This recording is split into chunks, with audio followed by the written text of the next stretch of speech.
Selamat siang, pada kesempatan kali ini saya akan menjelaskan tentang narasi di atas dalam beberapa segmentasi, yaitu ada bisnis online, kesehatan, dan edukasi. Yang pertama saya akan membahas tentang segmentasi. Segmentasi itu merupakan pelanggan atau perilaku bisnis yang dapat dibagi menjadi beberapa kategori sesuai dengan kebutuhan. Jadi intinya pada tahap ini kita harus dapat membedakan perilaku perilaku pelanggan, kebutuhan mereka apa, dan kategori dari setiap pelaku bisnis yang dibutuhkan. Contoh yang pertama yang bisa saya berikan adalah seorang ibu rumah tangga. Pastinya seorang ibu rumah tangga membutuhkan peralatan dan kebutuhan untuk kebutuhan rumah dan kebutuhan keluarga. Nah, oleh karena itu, dengan memanfaatkan bisnis online, kita dapat memberikan produk yang rekomendasi untuk seorang ibu rumah tangga.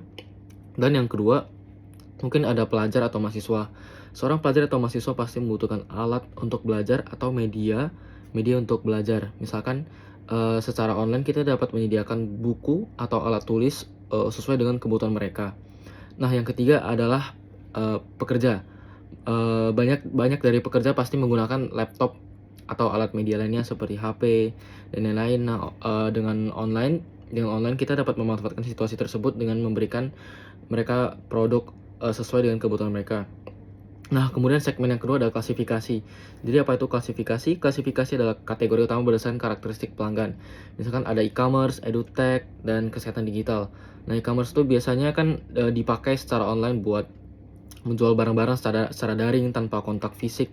Nah, jadi contoh nyatanya biasanya kita ada lihat Shopee atau Tokopedia di kehidupan sehari-hari, di mana orang bisa membeli barang secara online.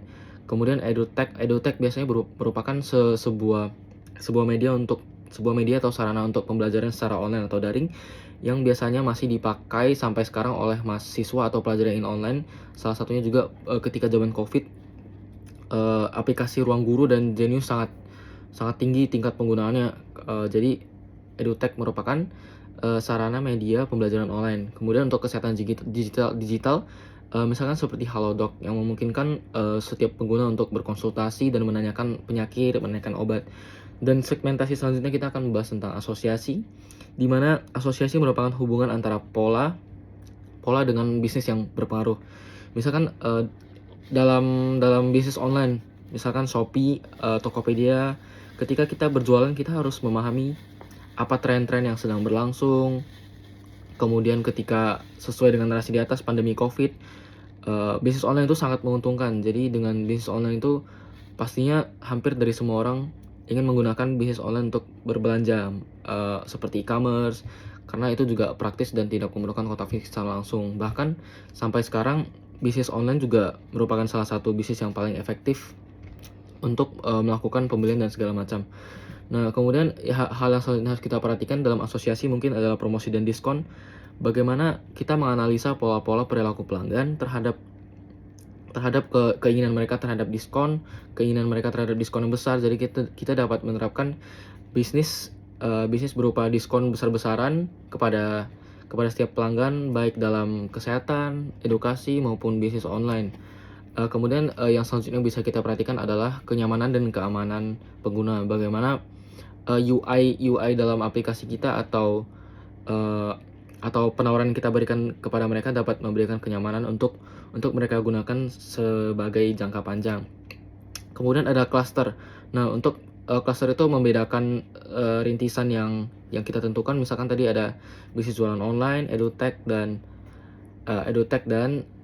kesehatan digital. Nah, mungkin kalau bisnis online, jualan online saat ini sangat tinggi ya. Ketertarikan, maksudnya klasternya tergolong yang tinggi karena bisnis online itu merupakan, menurut saya itu salah satu yang membuat kita praktis dalam membeli barang. Jadi kita nggak perlu jalan lagi keluar, kita cuma menghemat waktu dengan cara membayar kemudian diantar ke rumah. Jadi contoh nyatanya kayak Tokopedia, kita tinggal beli barang kemudian kita tinggal bayar, kita tinggal antar.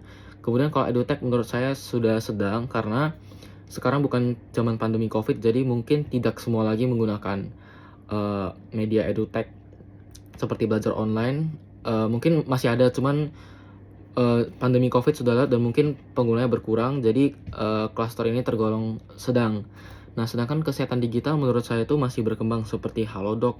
Biasanya saya menggunakan Halodoc, itu masih ada beberapa fitur beberapa fitur yang masih belum terlengkapi, kemudian adaptasi pengguna juga masih belum banyak karena kepercayaan terhadap pengunjungan dokter secara langsung. Maksudnya kalau misalkan dari online itu nggak akurat, prediksinya gejala segala macam itu nggak akurat. Jadi mungkin kedepannya bisa menjadi klaster yang tinggi, tapi masih dalam tahap pengembangan. Terima kasih.